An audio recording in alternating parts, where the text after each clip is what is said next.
France میں جو اپنی پاکستانی کمیونٹی ہے اور یا اپنے ایشین جو لوگ ہیں وہ زیادہ تر جو جس کام کے ساتھ وہ ریلیٹڈ ہے وہ ہے پینٹ کا کام ہے. اس میں یہ لوگ کنسٹرکشن جو سائٹس ہیں اس کے اوپر مطلب کنسٹرکشن سائٹ پہ ان پہ سب سے زیادہ ان لوگوں کا فوکس ہے. اور جتنے بھی آپ کو یہاں پہ ملیں گے لوگ وہ سب کنسٹرکشن سے ہی ریلیٹڈ ملیں گے. فرانس میں لوگ جو لیبر طبقہ ہے یا پھر جو بھی شروعات اسٹارٹ کرتے ہیں لوگ وہ ایک اچھی انکم کماتے ہیں ایز کمپیئر جو دوسرے یورپی ممالک ہیں. یہاں پہ آپ کی منیمم سیلری 1000 یورو سے لے کے 1400-1500 یورو تک بھی اسٹارٹنگ میں آپ کو مل جاتی ہے, ٹھیک ہے. جو ایک اچھی اماؤنٹ ہے. آپ کنورٹ کریں پاکستان میں یورو کو تو آپ کے اچھے پیسے بن جاتے ہیں. 2 لاکھ سے اوپر ہی بن جاتے ہیں. جی جی اور انڈین 1 لاکھ, جی اور بالکل انڈین میں بھی 1 لاکھ. بالکل اچھا صحیح. عثمان بھائی, ایک نیا بندہ جب آتا ہے تو اسٹارٹنگ میں اس کو کون کون سی پرابلمس فیس کرنی پڑتی ہیں پیرس میں یا فرانس میں؟ اسٹارٹنگ میں آپ یورپین کنٹری ہو کوئی بھی کنٹری ہو تو سب سے مین مسئلہ جو ہوتا ہے وہ آپ کو زبان کا آتا ہے.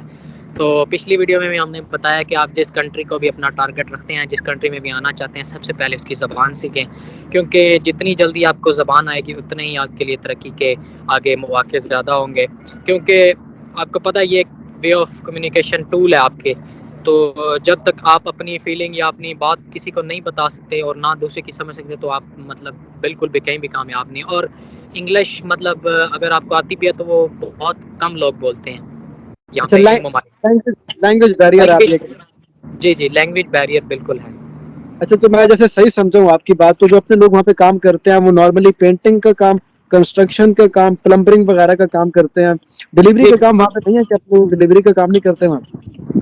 ڈلیوری کا کام بھی ہے یہاں پہ. میں 2-3 پاکستانی جو میری بلڈنگ کے اندر رہتے ہیں میں ان سے ملا ہوں, تو وہ یہاں پہ ڈلیوری کا کام بھی کرتے ہیں. اور ایک ہمارے جاننے والے بزرگ ہیں تو ان کو بھی میں ملا ہوں, وہ بھی یہاں پہ ڈلیوری کا کام ہی کرتے ہیں. تو یہاں پہ ایک گرمیوں کے اندر جس طرح کام کم ہوتا ہے تو منیمم آپ 60 سے 80 یورو تک کما سکتے ہیں, اور سردیوں کے اندر آپ ہائیسٹ آپ کی جو دن کی انکم ہوتی ہے وہ 120 تک 130 تک بھی جاتی ہے. جو ڈلیوری کے کام کرتے جی اس ڈلیوری کے کام کی میں بات کر رہا ہوں, جو کہ آپ منتھلی لگائیں تو آپ کی 2500-3000 روپے بھی آپ کما سکتے ہیں سردیوں کے موسم, جو بہت ہی ایک ہینڈسم ہے. ٹاور کو اگر آپ مجھے تھوڑا اچھے طریقے سے دکھا سکو الفا ٹاور. جی بالکل میں چاہتا ہوں ایک دفعہ اور آپ کو یہ سارا بھی کیا اس وقت لوگوں کو کافی رش ہے پیرس میں؟ سبھی کو بھی کافی زیادہ پیاسے موسم میں ٹورسٹ آتے ہیں الفا ٹاور کے آس پاس. جی پیرس ایک ایسی لوکیشن ہے کہ میں جب بھی آیا ہوں, گرمیوں میں بھی آیا ہوں, سردیوں میں بھی آیا ہوں, یہاں پہ مجھے رش ہی ملا ہے. یہاں کی ٹریم, یہاں کی بسیں اور یہاں کے جتنے پکنک پوائنٹ ہیں, ٹورسٹ پوائنٹ ہے, وہ ہر جگہ مطلب ہر ٹائم رش سے بھرے ہوتے ہیں. اور ابھی بھی آپ دیکھ سکتے ہیں کہ بہت زیادہ مطلب ابھی بھی آئے ہوئے ہیں اور ہر ٹائم یہاں پہ رش ہوتا ہے. اچھا عثمان بھائی, اگر پاکستان سے انڈیا سے آنا چاہتا ہے فرانس, تو سب سے آسان طریقہ کون سا اس کا فرانس میں آنے کے لیے؟ اس کا بہترین طریقہ یہ ہے, کافی ویڈیو میں پہلے بھی ایک دو دفعہ بتایا کہ فرانس جو ہے نا, فرانس کے اندر آپ ڈائریکٹ آنا تھوڑا سا مشکل ہے, کیونکہ فرانس کی جو ویزا پالیسی ہے وہ تھوڑی ٹائٹ ہے پاکستانیوں کے لیے, مسلمانوں کے لیے. تو اس حساب سے لوگ جتنے بھی یہاں پہ آئے ہوئے ہیں وہ آس پاس کی کنٹری سے آئے ہوئے ہیں. بہت کم لوگ, ہاں ایسے لوگوں کو بھی میں جانتا ہوں جو پڑھے لکھے جو اسٹوڈنٹ ویزے پہ یہاں پہ آئے ہوئے ہیں, اسکالرشپ پہ آئے ہوئے ہیں وہ لوگ, اور یہاں پہ یونیورسٹی میں پڑھ رہے ہیں. میرے ایک دوست ہیں وہ پڑھ رہے ہیں, اور انہوں نے بلکہ وہ خود بھی اسکالرشپ پہ فرانس میں آئے ہیں, اور اپنے چھوٹے بھائی کو بھی انہوں نے بلوایا ہے. سیٹس بہت لمیٹڈ ہوتی ہیں اور وہ بات ہے چانس کی.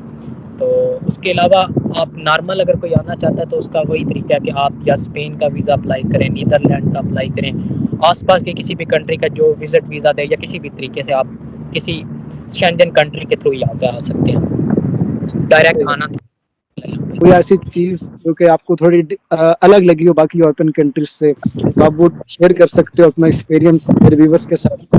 وہ تو ایک ذاتی بات یہ ہے کہ میرے چاچو یہاں پہ ہوتے ہیں اور مجھے بڑا اچھا لگتا ہے, ایسے ہی لگتا ہے جیسے میں پاکستان آیا ہوں. اور میں مطلب ہر مہینے 2 مہینے بعد یہاں پہ چکر لگاتا ہوں. اور دوسری بات یہ ہے کہ یہاں پہ کمیونٹی ان ممالک میں بہت زیادہ ہے. جیسا کہ آپ جانتے ہیں کہ ہم ہنگری میں رہتے ہیں, ہنگری میں ہماری کمیونٹی بہت کم ہے, اسٹوڈنٹ کمیونٹی ہے. لیکن یہاں پہ ہمارے لوگ لیبر اور اس کے علاوہ اچھے عہدوں پہ اور بزنس مین ہر جو جتنے بھی فارم ہیں اس میں لوگ کام کر رہے ہیں. اور یہاں پہ آپ کو فیل نہیں ہوتا کہ آپ پاکستان میں ہیں یا پھر آپ یورپ میں پھر رہے ہیں. تو یہ ایک اچھی چیز ہے اس کی. اور اس کے علاوہ یہ پیپروں کے حساب سے اگر آپ اس کو دیکھیں تو تھوڑا مشکل کنٹری ہے اور کافی لیٹ پیپر دیتا ہے. لیکن اگر آپ دوسرے ممالک کی طرح جس طرح جرمنی کو دیکھیں, جرمنی ایک ٹائٹ کنٹری ہے جہاں پہ آپ انلیگل کام نہیں کر سکتے. بہت کم لوگ آپ کو ملیں گے جو جرمنی میں کام کر رہے ہیں, لیکن یہاں پہ آپ کو 70 سے 80% لوگ ایسے ملیں گے جن کے پاس پیپر جو نہیں ہے, بغیر کام یہاں پر آزادی سے کام کر رہے ہیں, چھپ چھپا کے کس طریقے سے وہ لگے ہوئے ہیں, اور ان کو مطلب اس طرح کی سختی نہیں ہے جس طرح کی جرمنی میں ہوتی ہے. تو یہ بھی ایک اچھا اچھی بات ہے. بندہ آگے وہاں پہ پیپر ڈالتا ہے تو کتنے عرصے کے بعد پیپر مل جاتے ہیں فرانس کے؟ یہاں پہ ان کا ایک وہی اسائلم کا مین سسٹم ہے. لوگ یہاں پہ آتے ہیں, اسائلم کرتے ہیں, 3 سال 2 سال بعد ان کا انٹرویو ہوتا ہے. انٹرویو میں اگر وہ آپ کی ریفیوجی پاس ہو جائے تو پھر تو آپ کے لیے بہت سے بینیفٹ ہے. میں ایسے لوگوں کو بھی جانتا ہوں جن کی ریفیوجی پاس ہوئی ہے اور وہ لوگ دل چھوڑ کے یہاں سے جا رہے تھے, لیکن کسی کے کہنے پہ وہ لوگ پھر یہاں پہ رکے اور انہوں نے دوبارہ انٹرویو ان کا ہوا اور ان کی ریفیوجی پاس ہوئی. آج وہ لوگ بہت خوشحال ہیں. لیکن یہ ہے کہ یہ ساری لک کی بات ہے, چانس کی بات ہے, اور یہ جو ڈنکی والا راستہ ہے آپ کو پتہ ہے یہ بڑا مشکل ہے.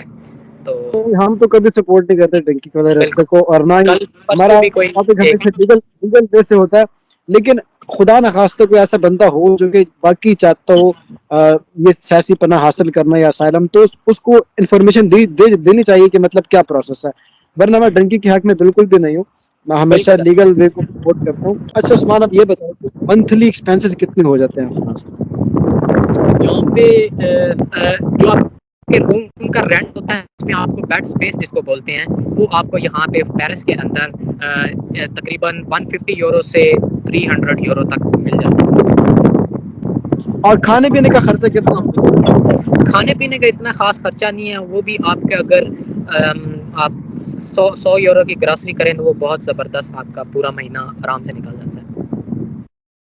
ٹھیک ہے عثمان, آپ کے قیمتی وقت کا بہت بہت شکریہ. اللہ آپ کو خوش رکھے, اپنا بہت سارا خیال رکھیے گا. اور سر بہت ویڈیو مہربانی, دیکھنے شکریہ آپ کے بھی ٹائم دینے کا. ابھی ویڈیو آپ دیکھنے نے والا سب کو بہت بہت شکریہ جنہوں نے ویڈیو کو آخر تک دیکھا. تو فرینڈز, اگر آپ کو ویڈیو اچھی لگی ہو تو ویڈیو کو لائک کر دیجیے گا, اور اگر آپ میرے چینل پر نئے ہیں تو پلیز میرے چینل کو سبسکرائب کر دیں, ساتھ ہی گھنٹی کے آئیکن کو پریس کر دیں آسانی موصول ہو سکے. عثمان صاحب کا بہت بہت شکریہ. اللہ پاک سے سر بہت بہت بہت خوش رکھے, آباد رکھے. اپنا بہت بہت خیال رکھیے گا عثمان صاحب. السلام علیکم جی. اوکے, وعلیکم السلام, اللہ حافظ.